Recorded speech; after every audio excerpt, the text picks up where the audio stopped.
घर में TV launch में खड़े थे और मेरी उनसे मुलाकात हुई। अ,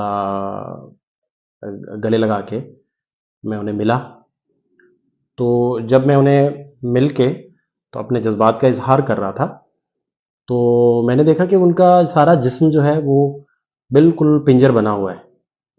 22 केजी उनका वज़न जो है वो गिर चुका था, वेट लॉस हो चुका था। अच्छा, उसके अलावा जो सबसे बड़ा मैंने एक एलिमेंट देखा, जो फैक्टर देखा, बात करते हुए उनका लिंग्विस्टिक का जो प्रॉब्लम है, वो शदीद प्रॉब्लम। इमरान रियाज़ बड़ा फ्लुएंट बात करते हैं। कुव्वत गोयाई उनकी बहुत आउटस्टैंडिंग है। गन गरज लफ्ज़ों की वो भी बड़ी ज़बरदस्त होती है जब भी वो बात कर रहे होते हैं।